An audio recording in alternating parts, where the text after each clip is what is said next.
गरुड़ जी ने कहा, हे केशव, यम की यात्रा पूरी करके यम के भवन में जाकर पापी किस प्रकार यातना को भोगता है वो मुझे बताइए। श्री भगवान बोले, हे विंता के पुत्र गरुड़, मैं नरक यातना को आदि से अंत तक कहूँगा। सुनो, मेरे द्वारा नरक का वर्णन किए जाने पर उसे सुनने मात्र से ही तुम काँप उठोगे। हे कश्यप नंदन, बहुभीतिपुर के आगे 44 योजन में फैला हुआ धर्मराज का विशाल पुर है। हाहाकार से परिपूर्ण उस पुर को देखकर पापी क्रंदन करने लगता है। उनके क्रंदन को सुनकर यमपुर में विचरण करने वाले यम के गण प्रतिहार के पास जाकर उस पापी के विषय में बताते हैं। धर्मराज के द्वार पर सर्वदा धर्मध्वज नामक प्रतिहार स्थित रहता है। वह द्वारपाल जाकर चित्रगुप्त से उस प्राणी के शुभ और अशुभ कर्म को बताता है। उसके बाद चित्रगुप्त भी उनके विषय में धर्मराज से निवेदन करते हैं। हे ताक्षर्य, जो नास्तिक और महापापी प्राणी हैं, उन सभी के विषय में धर्मराज यथार्थ रूप से भली भांति जानते हैं, तो भी वे चित्रगुप्त से उन प्राणियों के पाप के विषय में पूछते हैं। और सर्वज्ञ चित्रगुप्त भी श्रवणों से पूछते हैं। श्रवण ब्रह्मा के पुत्र हैं। वे स्वर्ग, पृथ्वी और पाताल में विचरण करने वाले तथा दूर से ही सुन एवं जान लेने वाले हैं। उनके नेत्र सुदूर के दृश्यों को भी देख लेने वाले हैं। श्रवणी नाम की उनकी पृथक पृथक पत्नियां भी उसी प्रकार स्वरूप वाली हैं, अर्थात श्रवणों के समान ही है। वो स्त्रियों की सभी प्रकार की चेष्टाओं को तत्वत जानती है। मनुष्य छुपकर अथवा प्रत्यक्ष रूप में जो कुछ करता है और कहता है, वे सब मनुष्य के मानसिक, वाचिक और कायिक सभी प्रकार के शुभ और अशुभ कर्मों को ठीक ठीक जानते हैं।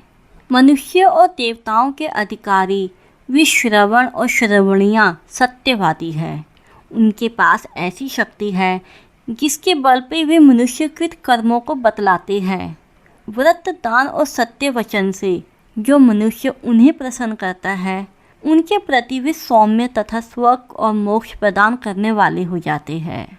वे सत्यवादी श्रवण पापियों के पाप कर्मों को जानकर धर्मराज के सम्मुख यथावत कह देने के कारण पापियों के लिए दुखदायी हो जाते हैं।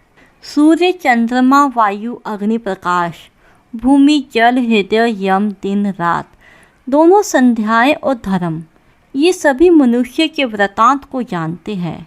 धर्मराज, चित्रगुप्त, श्रवण और सूर्य आदि मनुष्य के शरीर में स्थित सभी पाप और पुण्यों को पूर्णतया देखते हैं। इस प्रकार पापियों के पाप के विषय में सुनिश्चित जानकारी प्राप्त करके यम उन्हें बुलाकर अपना अत्यंत भयंकर रूप दिखाते हैं।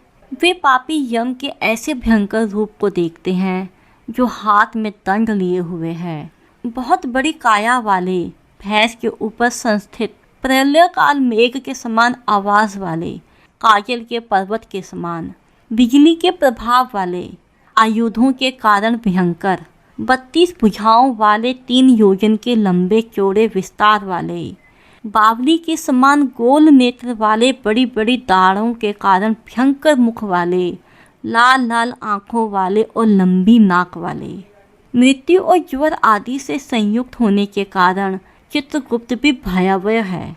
यम के समान भयंकर सभी दूत उनके समीप पापियों को डराने के लिए गरजते रहते हैं। उन चित्रगुप्त को देखकर भयभीत होकर पापी हाहाकार करने लगता है। दान न देने वाला वह पाप आत्मा कांपता है और बार बार विलाप करता है। तब चित्रगुप्त यम की आज्ञा से क्रंदन करते हुए और अपने कर्मों के विषय में सोचते हुए उन सभी प्राणियों से कहते हैं, अरे पापियों, दुराचारियों, अहंकार से दूषितों, तुम अविवेकियों ने क्यों पाप कमाया है? काम से, क्रोध से तथा पापियों की संगति से जो पाप तुमने किया है वो दुख देने वाला है। फिर हे मूर्ख जनों, तुमने वह पाप कर्म क्यों किया? पूर्व जन्म में तुम लोगों ने जिस प्रकार अत्यंत हर्षपूर्वक पाप कर्मों को किया है, उसी प्रकार यातना भी भोगनी चाहिए। इस समय यातना भोगने से क्यों परामुख हो रहे हो? तुम लोगों ने जो बहुत से पाप किए हैं, वे पाप ही तुम्हारे दुखों के कारण हैं। इसमें हम लोग कारण नहीं हैं। मूर्ख हो या पंडित, दरिद्र हो या धनवान, और सबल हो या निर्बल, यमराज सभी से समान व्यवहार करने वाले कहे गए हैं। चित्रगुप्त के इस प्रकार के वचनों को सुनकर वे पापी अपने कर्मों के विषय में सोचते हुए निश्चेष्ट होकर चुपचाप बैठ जाते हैं। धर्मराज भी चोर के भांति निश्चल बैठे हुए उन पापियों को देखकर उनके पापों का मार्जन करने के लिए यथोचित दंड देने की आज्ञा करते हैं। इसके बाद वे निर्दयी दूत उन्हें पीटते हुए कहते हैं, हे पापी, महान घोर और अत्यंत भयंकर नरकों में चलो। यम के आज्ञाकारी प्रचंड और चंडक आदि नाम वाले दूत एक पाश से उन्हें बांधकर नरक की ओर ले जाते हैं। वहां जलती हुई अग्नि के समान प्रभा वाली एक विशाल वृक्ष है जो 5 योजन में फैला हुआ है तथा 1 योजन ऊंचा है। उस वृक्ष के नीचे मुख करके उसे संकलों से बांधकर वे दूत पीटते हैं। वहां जलते हुए वे रोते हैं, पर वहां उनका कोई रक्षक नहीं होता। उसी शालमयी वृक्ष में भूख और प्यास से पीड़ित तथा यमदूतों द्वारा पीटे जाते हुए अनेक पापी लटके रहते हैं। वे आश्रयविहीन पापी अंजलि बांधकर, हे यमदूतों, मेरे अपराधों को क्षमा कर दो, ऐसा उन दूतों से निवेदन करते हैं। बार बार लोहे की लाठियों, मुदगरों, भाले और बर्छियों, गदाओं और मूसलों से उन दूतों के द्वारा वे अत्यधिक मारे जाते हैं। मारने से जब वे चेष्टा रहित और मूर्छित हो जाते हैं, तब उन निश्चेष्ट पापियों को देखकर यम के दूत कहते हैं, अरे दुराचारियों, पापियों, तुम लोगों ने दुराचरण क्यों किया? सुलभ होने वाले भी जल और अन्न का दान कभी क्यों नहीं दिया? तुम लोगों ने आधा ग्रास भी कभी किसी को नहीं दिया और ना ही कुत्ते और कौवे के लिए बलि ही दी।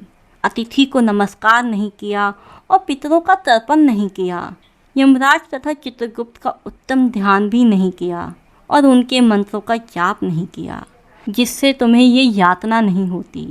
कभी कोई तीर्थ यात्रा नहीं की, देवताओं की पूजा भी नहीं की। गृहस्थ आश्रम में रहते हुए भी तुमने हंतकार नहीं निकाला, संतों की सेवा नहीं की। इसलिए अब स्वयं किए गए पापों का फल भोगो। क्योंकि तुम धर्महीन हो, इसलिए तुम्हें बहुत अधिक पीटा जा रहा है। भगवान हरि ही ईश्वर है, वे ही अपराधियों को क्षमा करने में समर्थ है। हम तो उन्हीं की आज्ञा से अपराधियों को दंड देने वाले हैं। ऐसा कह के वे दूत निर्दयता पूर्वक उन्हें पीटते हैं और उनसे पीटे जाने के कारण वे जलते हुए अंगार के समान नीचे गिर जाते हैं। गिरने से उस शालमली वृक्ष के पत्ते से उनके शरीर कट जाते हैं। नीचे गिरे हुए उन प्राणियों को कुत्ते खाते हैं और वे रोते हैं। रोते हुए उन पापियों के मुख में यमदूत धूल भर देते हैं तथा कुछ पापियों को वे विष पाशों में बांधकर मुदगरों से पीटते हैं। कुछ पापी आरे से काष्ठ की भांति 2 टुकड़ों में किए जाते हैं और कुछ भूमि पे गिराकर कुल्हाड़ी से खंड खंड किए जाते हैं। कुछ को गड्ढों में आधा गाड़कर सिर में बाणों से भेदन किया जाता है। कुछ दूसरे पेरने वाले यंत्र में डालकर गन्ने की भांति पेरे जाते हैं।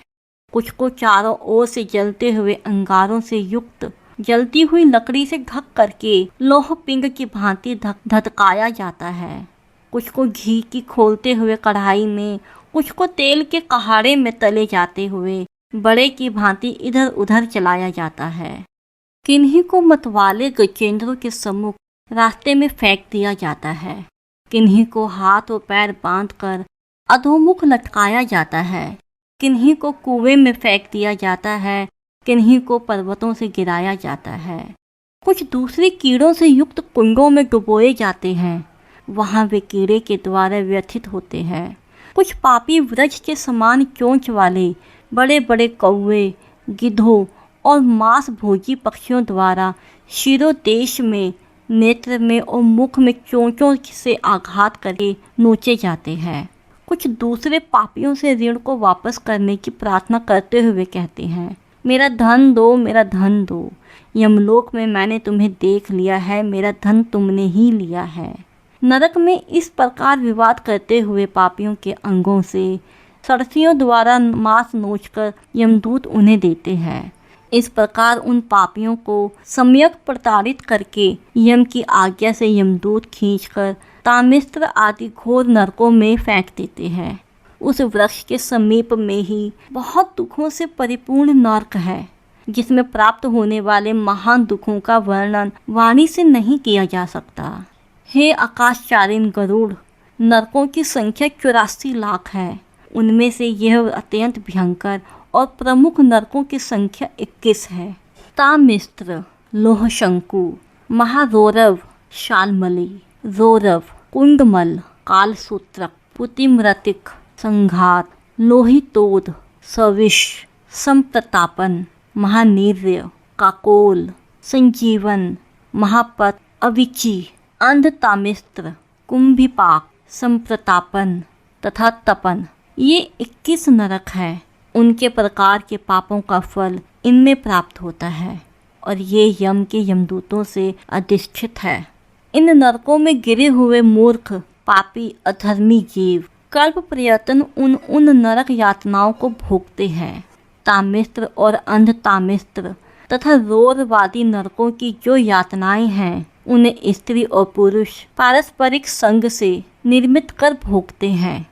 इस प्रकार कुटुंब का भरण पोषण करने वाला तथा अपना पेट भरने वाला भी यहाँ कुटुंब और शरीर दोनों को छोड़कर मृत्यु के अनंतर इस प्रकार का फल भोगता है। प्राणियों के साथ द्रोह करके भरण पोषण किए गए अपने स्थूल शरीर को यहीं छोड़कर पाप कर्म रूपी पाथेय के साथ पापी अकेले ही अंधकारपूर्ण नरक में जाता है। जिसका द्रव्य चोरी चला गया है, ऐसे व्यक्ति की भांति पापी पुरुष दैव से प्राप्त अधर्मपूर्ण कुटुंब पोषण के फल को नरक में आतुर होकर भोगता है। केवल अधर्म से कुटुंब के भरण पोषण के लिए प्रत्यनशील व्यक्ति अंधकार की प्रकाष्ठा अंधता मिस्र नामक नरक में जाता है। मनुष्य लोक के नीचे नरकों की जितनी यातनाएं हैं, क्रमशः उनका भोग भोगते हुए वो पापी शुद्ध होकर पुनः इस मृत्यु लोक में जन्म पाता है।